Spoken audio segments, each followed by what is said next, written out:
Why don't you run, human? The question hung in the air like a bad smell at a dinner party, unwelcome, persistent, and making everyone uncomfortable. Zixara's 4 eyes blinked in perfect synchronization as she studied the bipedal creature slouched against the plasma barrier of his cell. She'd expected screaming, begging, maybe some of that delightful human sobbing she'd heard so much about. Instead, the human, designation TX-7739, though his species insisted on calling him Dave, just looked bored. Run where, exactly? Dave gestured around his transparent prison with the enthusiasm of someone explaining why pineapple belongs on pizza to a food purist. I'm in a box. Unless you're suggesting I do laps, which honestly sounds like cardio, and I'm not really about that life. Zixara's tail twitched, a sure sign of confusion among her species, the Vorthak. As the ship's primary interrogation specialist, she'd broken creatures from 17 different systems. She'd reduced the proud warriors of Kepler 442b to whimpering masses. She'd made the hive minds of the Centauri cluster beg for mercy with their collective consciousness. But this human was treating his impending doom like a minor inconvenience. You are aware, she said slowly, her translator device struggling with the concept of sarcasm, that you are going to die? Yeah, I picked up on that when you guys blew up my ship, abducted me from the escape pod, and threw me in what I can only describe as a space fishbowl. Dave examined his fingernails with the sort of casual interest usually reserved for checking the weather. Top marks for subtlety, by the way. Really kept me guessing about your intentions. The Vorthak interrogator felt something she hadn't experienced in her 30 cycles of service. Uncertainty. According to their extensive research on human psychology, terror was supposed to be the default response to capture. Their xenobiologists had provided detailed reports on human stress responses, elevated heart rate, perspiration, loss of bowel control. Yet this specimen seemed to have the emotional range of a Martian rock. Your species, Zixara consulted her datapad, exhibits extreme fear responses when faced with predators or dangerous situations. Our psychological profiles indicate that 97.3% of humans experience panic when confronted with imminent death. Wow, you guys really did your homework. Dave's tone suggested he was impressed the way someone might be impressed by a toddler successfully tying their shoes. Let me guess, you studied us by watching our entertainment media, movies, TV shows, that sort of thing? The slight greenish tint that crept up Zixara's neck was the Vorthak equivalent of a blush. Our intelligence-gathering methods are thorough but fundamentally flawed, Dave interrupted, settling more comfortably against the barrier. See, here's the thing about humans. And I'm about to blow your mind here. We're actually pretty adaptable. Shockingly so, in fact. You want to know why I'm not running around screaming? Despite herself, Zixara found herself leaning forward. This wasn't in any of the interrogation protocols. Because, Dave continued with the air of someone explaining basic arithmetic to a particularly slow child, I've already been through my daily allotment of existential terror, and frankly, it's exhausting. You know what happened to me last Tuesday? My coffee maker broke. You know what I did? I fixed it with a paperclip, some electrical tape, and what I can only describe as spite-fueled engineering. Wednesday? Traffic jam for 3 hours because some idiot decided to relocate a herd of space cattle during rush hour. Thursday? Food poisoning from a restaurant that claimed their synth food was artisanal. Friday? My ex called. He paused for dramatic effect. Compared to my ex calling, alien abduction is practically a vacation. Zixara's other set of eyes began blinking independently, a sign of severe mental distress. Nothing in her training had prepared her for this. Where was the begging, the bargaining, the completely reasonable fear of imminent vivisection? But you will be studied, she said, grasping for familiar ground. Dissected. We will learn the secrets of human physiology, discover what makes your species so persistent. Persistent? Dave laughed, and it wasn't the bitter, hollow laugh of despair she'd expected. It was genuine amusement. Lady, you haven't seen persistent. You want to know what persistent looks like? Humans once spent 40 years trying to build a tunnel through a mountain because going around it would take an extra hour. We've had people spend decades trying to prove the Earth is flat, just because they didn't like being told they were wrong. We invented entire mathematical systems just to win arguments. This is irrelevant, Zixara snapped, though her tail was now twitching rapidly. Your species' stubbornness will not save you from our research protocols. Research protocols. Dave rolled his eyes with the practiced ease of someone who'd perfected the gesture over decades of dealing with bureaucracy. Let me take a wild guess here. You're going to start with basic physiological measurements, work your way up to stress testing, maybe throw in some psychological evaluation, and eventually graduate to the fun stuff involving sharp objects and internal organs. The fact that he'd accurately described their entire scientific methodology was disturbing enough. The fact that he seemed utterly unconcerned by it was downright unsettling. Your predictions are accurate, Zixara admitted. Of course they are. You know why? Because every species that's ever tried to study humans has followed the exact same playbook.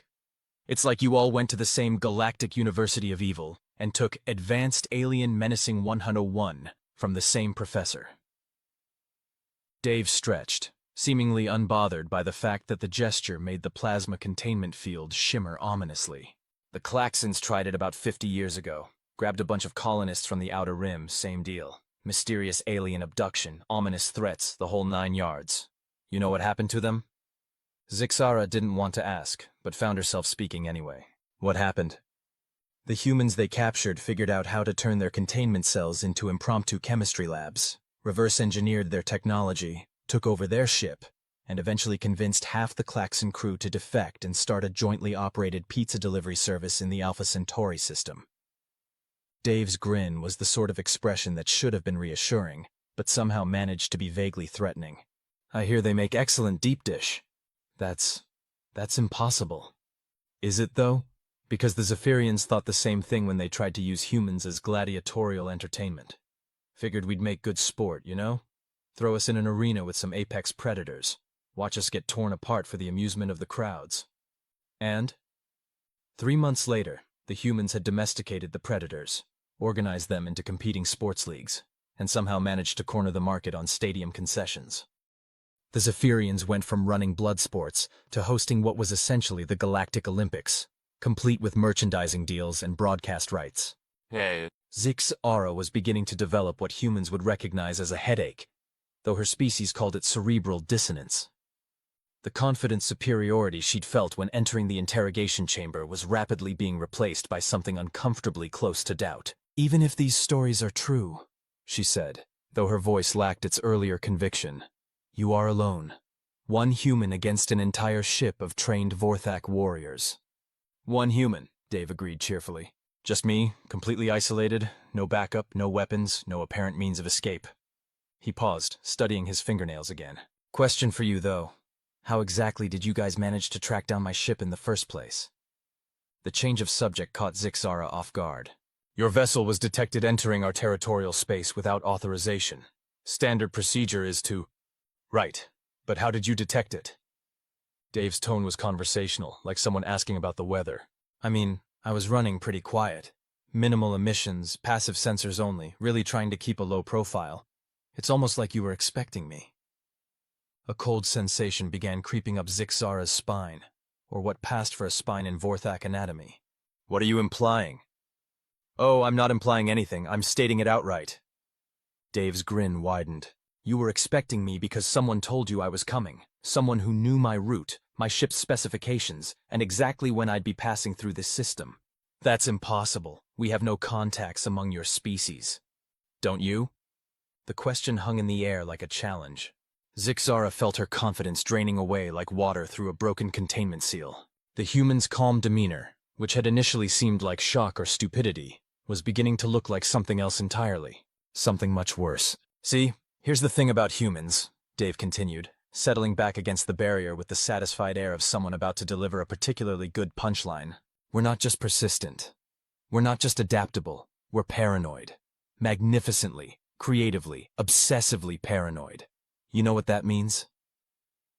Zixara was afraid to ask, but her mouth moved anyway. What does it mean? It means that when the Galactic Council started making noises about the human problem and necessary research and acceptable losses for the greater good, we started paying attention. It means that when species after species began having mysterious equipment failures around human space, we noticed patterns. It means that when 3 different alien civilizations suddenly developed an interest in human biology within the same decade, we connected some dots. Dave's expression hadn't changed, but something in his eyes had gone very, very cold. You want to know why I'm not scared? Because I've been expecting this conversation for the better part of 6 months. You want to know why I'm not trying to escape? Because I'm exactly where I'm supposed to be. That makes no sense. Doesn't it? Think about it. Lone human ship, conveniently detectable, conveniently vulnerable, conveniently captured. Perfect specimen for your research program. Almost too good to be true, wouldn't you say? The headache Zixara was developing was rapidly becoming a full-blown cranial emergency. You're suggesting this was deliberate? I'm not suggesting anything. I'm telling you flat out that every single thing that's happened in the last 72 hours has gone exactly according to plan. My plan, specifically. But why would you? Because someone needed to find out exactly what you people are up to, and I drew the short straw. Dave examined his fingernails again, as if the conversation was only mildly interesting to him. Well, I say I drew the short straw. Actually, I volunteered. Seemed like it might be educational. The plasma barrier flickered slightly, and Zixara glanced at it with growing alarm. Containment systems didn't just flicker without reason. That's impossible, she said, but her voice lacked conviction. Our security protocols are based on keeping prisoners in, not keeping help out. Dave's grin was becoming genuinely unsettling now.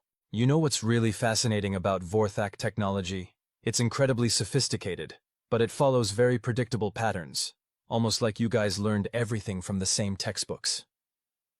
The lights in the interrogation chamber dimmed slightly, then returned to normal, then dimmed again. What's happening? Zixara demanded, her tail now thrashing in obvious distress. Oh, that? That's probably the part where my colleagues finish their analysis of your ship's systems and start implementing what we in the business like to call aggressive negotiations. Dave stretched again, seemingly oblivious to the growing chaos around them. You know, I have to say, for a species that prides itself on technological superiority, you guys have some pretty glaring security flaws. That's impossible. This ship is controlled by a central AI that makes decisions based on logical hierarchies and standardized protocols, Dave finished. Yeah, we figured that out about 20 minutes after I came aboard. Turns out, when your entire operational philosophy is based on rigid logical frameworks, you become predictable. And when you become predictable... The lights went out completely, plunging the chamber into darkness. Emergency lighting kicked in a moment later, bathing everything in an ominous red glow. You become vulnerable, Dave concluded cheerfully. Alarms began blaring throughout the ship, not the orderly, controlled alerts that indicated minor technical difficulties, but the sort of desperate, escalating warnings that suggested someone had just realized their entire existence was in jeopardy. This is impossible, Zixara repeated, but she was beginning to sound like a broken record. Humans don't have the technology to what? Hack your systems? Disable your defenses? Take control of your ship? Dave's voice was still conversational, but there was something underneath it now. Something that spoke of depth Zixara was only beginning to comprehend. Lady, humans have been taking things apart and putting them back together in ways they were never meant to work since before we figured out fire. You think a little thing like advanced alien technology is going to slow us down? The containment field around Dave's cell flickered once, twice, then dissolved entirely.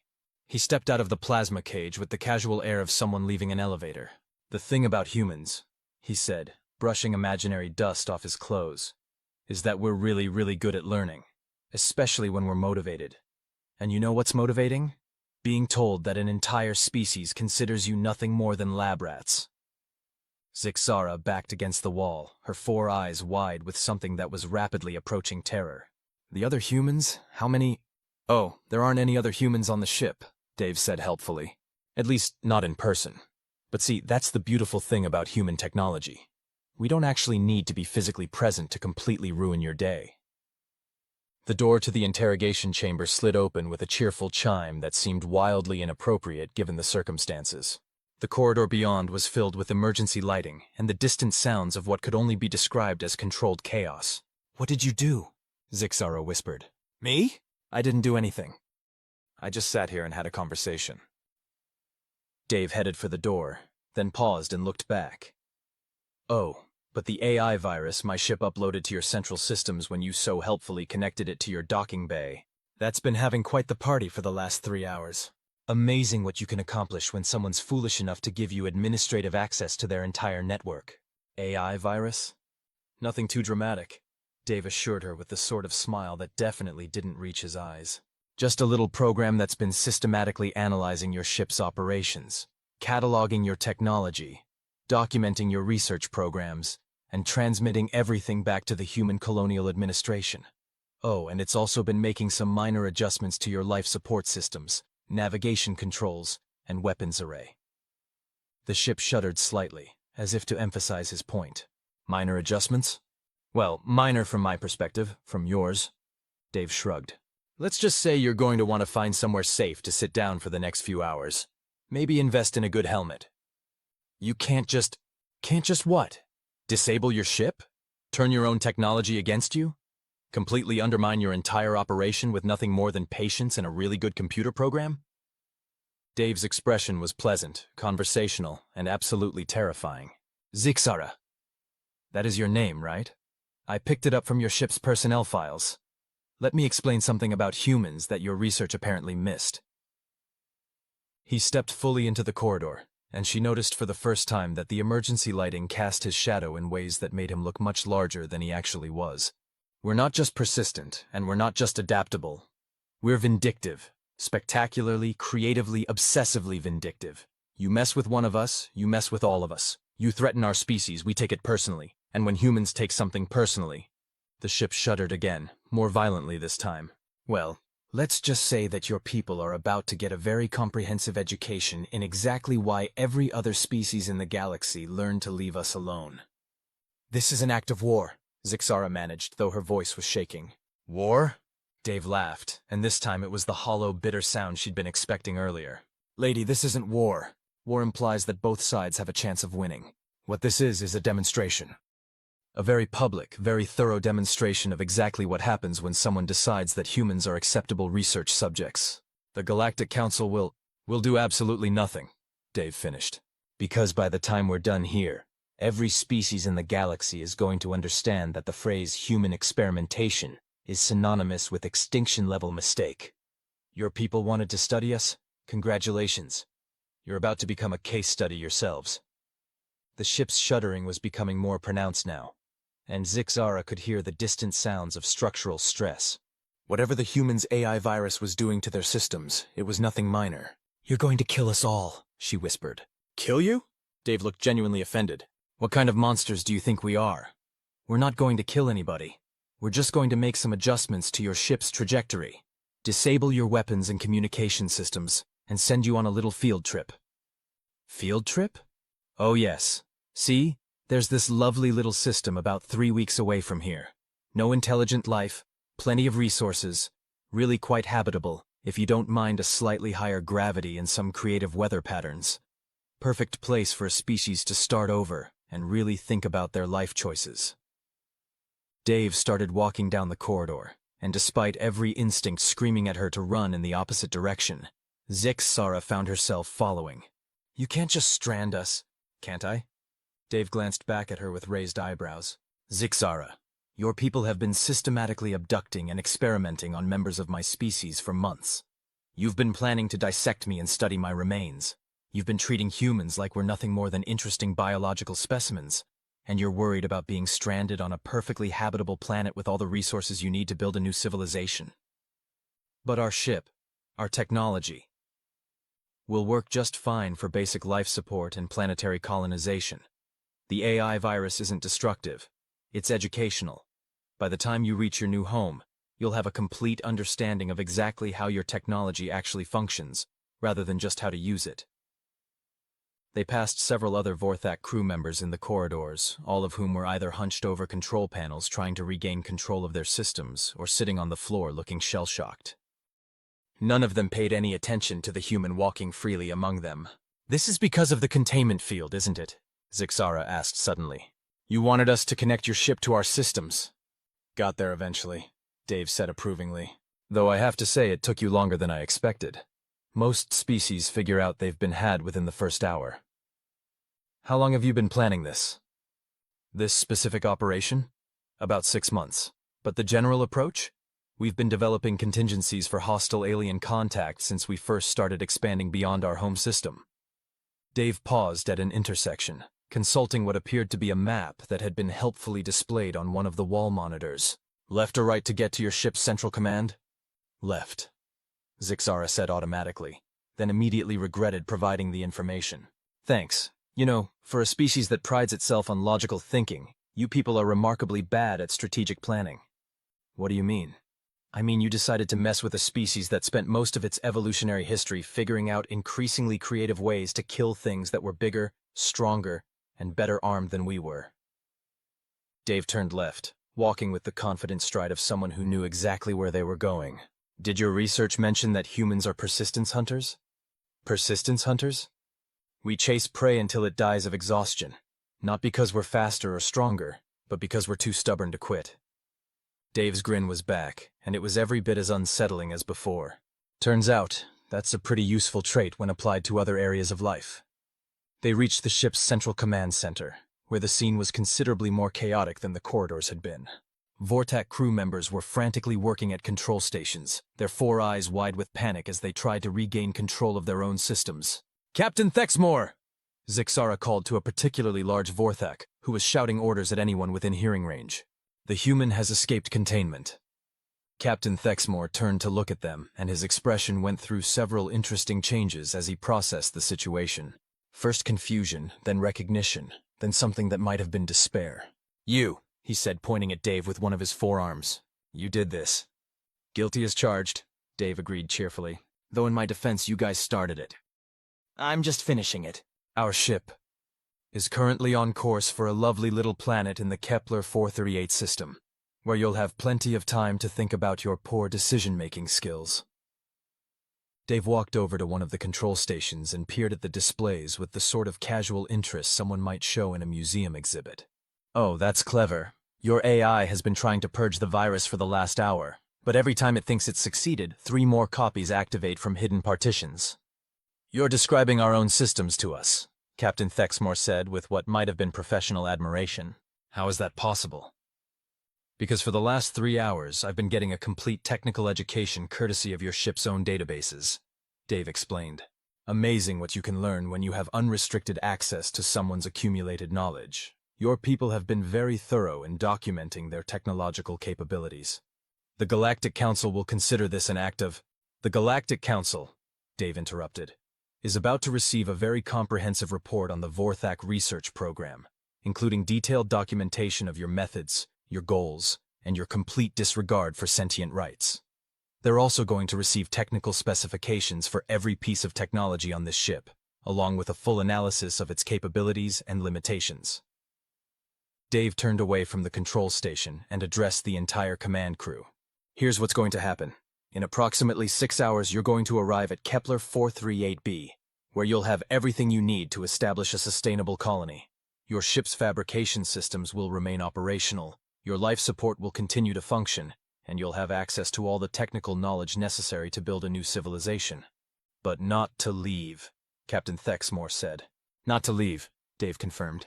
"At least, not until you've demonstrated that you understand why experimenting on sentient beings without their consent is problematic. We estimate that should take about 50 to 75 years, depending on how quickly you adapt to your new circumstances." "And if we refuse?" Dave's expression didn't change, but something in his eyes went very cold again. "Then you'll discover that humans can be remarkably creative when it comes to making life unpleasant for people who've annoyed us. The AI virus currently running your ship? That's the polite version. We have much less friendly alternatives." The command center fell silent except for the sound of various alarms and the occasional spark from overtaxed control systems. "This is impossible," Captain Thexmore said finally. "One human acting alone could not possibly infiltrate your ship, subvert your systems, and completely undermine your operation." Dave's smile was back. "Captain, that's the thing about humans. We specialize in impossible." "But how—" "Years of preparation, months of planning, and about 3 hours of really good computer programming," Dave explained. "Oh, and the fact that your people are so convinced of your own superiority that it never occurred to you that a primitive human might actually be dangerous." "The other species warned us that humans were stubborn," Zixara said quietly. "They said you were difficult to control, but manageable." "The other species," Dave said with obvious amusement, "lied to you. They lied because they wanted you to make the same mistakes they made, and they wanted to watch what happened when you did. What do you mean? I mean that every species that's ever tangled with humanity has learned the same lesson the hard way. We don't just fight back. We fight back creatively. And once we've beaten you once, we make sure everyone else knows exactly how to beat you too. Dave gestured around the command center. This is going to be a textbook case study in what happens when you underestimate humans. Every species in the galaxy is going to know exactly how you were defeated, by whom, and why. You're going to make us a laughingstock, Captain Thexmore realized. I'm going to make you an example, Dave corrected. A very public, very thorough example of why it's a bad idea to mess with humanity. The ship shuddered again, and several more alarms joined the chorus of warning sounds. How long until we reach this planet? Zixara asked. About 5 hours, 57 minutes. Dave consulted what appeared to be a countdown timer on one of the displays. Give or take a few minutes for orbital insertion. And then? And then you get to start over. Build a new society. Develop some better decision-making skills, maybe learn to appreciate the value of informed consent. Dave headed for the exit, then paused.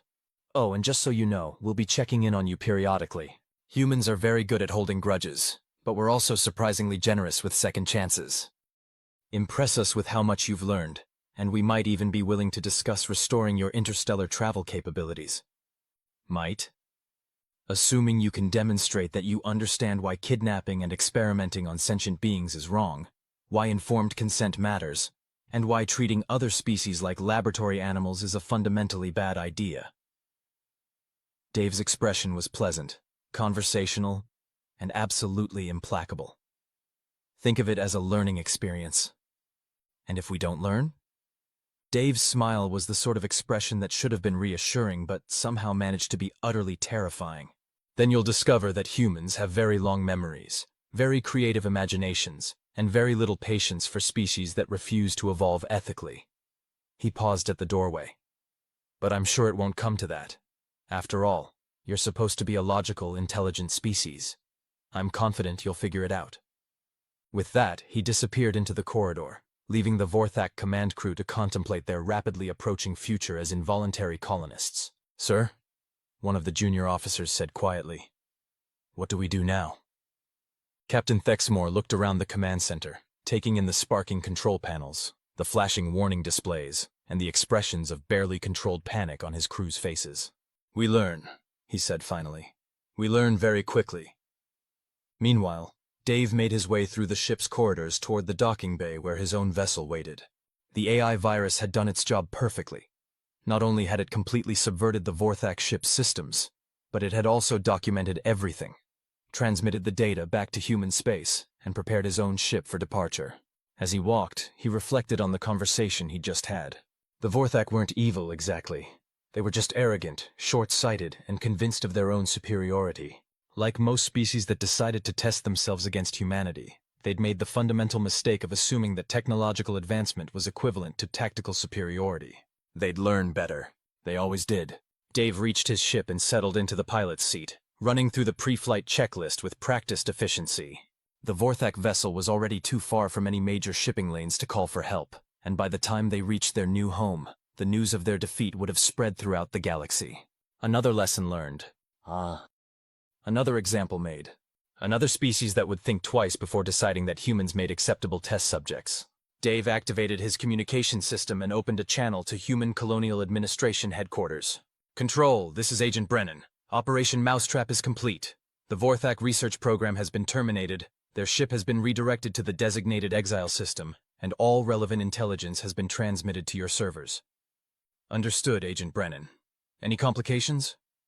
Dave glanced at the Vorthak ship, which was already beginning to recede in the distance, as his own vessel accelerated away from it. None worth mentioning. Though I have to say, whoever wrote that psychological profile on human fear responses really needs to update their research. These people have no idea what actually scares us.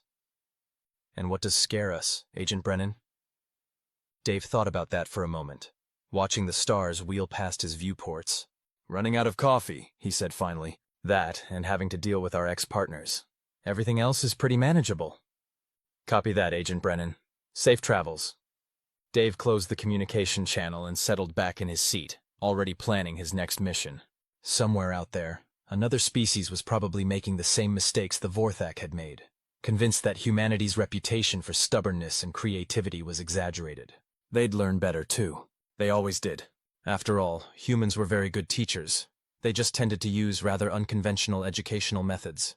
And the tuition was always paid in full. 6 months later, the Galactic Council received a request for readmission to interstellar society from the Vorthak colony on Kepler 438b.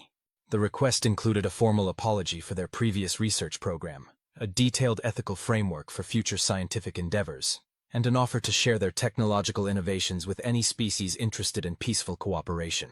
The request was approved unanimously. Humans, it turned out, really were surprisingly generous with second chances.